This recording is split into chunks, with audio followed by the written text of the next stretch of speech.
Hello, you wonderful people. So for today's video, I'm going to talk about another kind of nerdy quirk of mine. The past nerdy quirks I kind of feel like I'm kind of in a minority. It's probably like this like weird niche group of people that kind of like feel and think the way I do. This one I feel like a lot more people can probably relate to.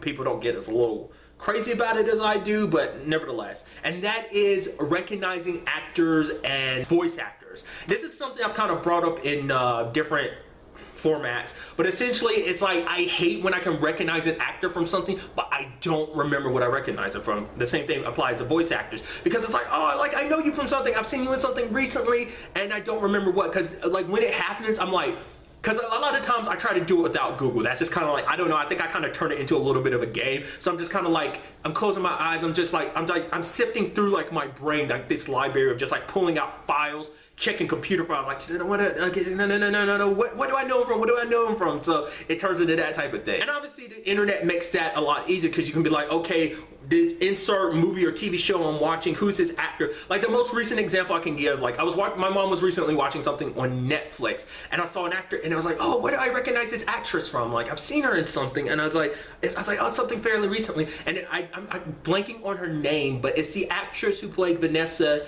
in Daredevil. I was like, that's what I know you from. I was tripping so hard. I was like, oh, why do that, you know? So it happens like that, because obviously with that thing, because obviously like with some actors there's always that situation of like, obviously you might not be that familiar with their work, or obviously no matter what an actor do, like it's kind of sucky, but at the same time it's kind of cool. There's always going to be that one thing you kind of associate them with. So anytime like it's like, oh yeah, like I associate this actor with said thing. Like a great example would be like, anytime I see Emily Rose, I will always associate her with Audrey from Haven, which obviously that situation is a little like more than just Audrey, just because of the nature of the show, and nevertheless. But to me, that whole like little quirk of mine, like it's a little harder, especially when it comes to voices, like in particular voice acting, because, and I feel shitty about this, voice actors are kind of disembodied voices, because I don't have this face to associate with them like I would just like an actor, because it's like, oh, I'm just used to hearing your voice, which obviously sometimes it's kind of like, oh yeah, that's so and so, obviously.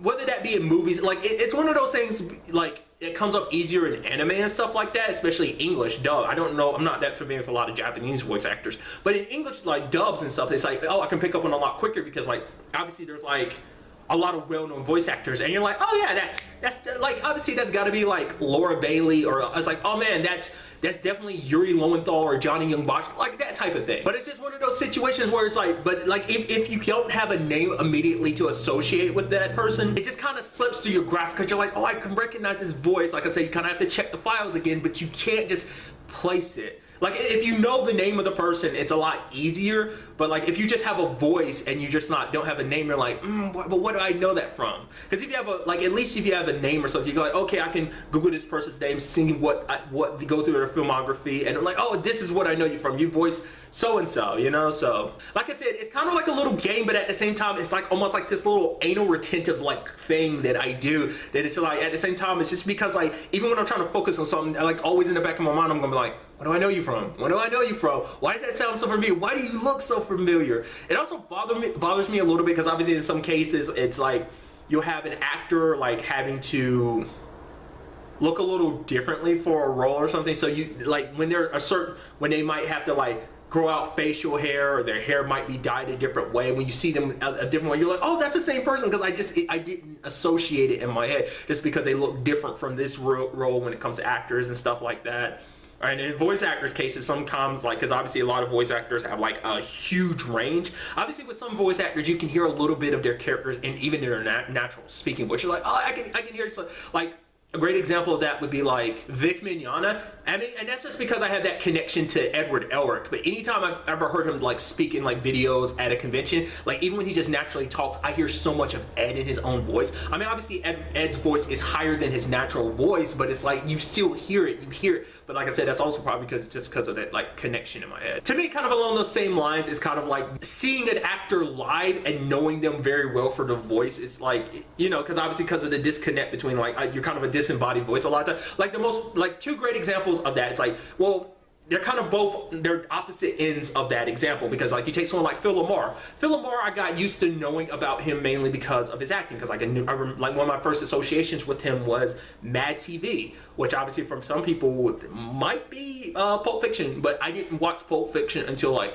much later in my life, until like maybe like the mid 2000s, like the first time which I watched it, which obviously it's a fantastic movie.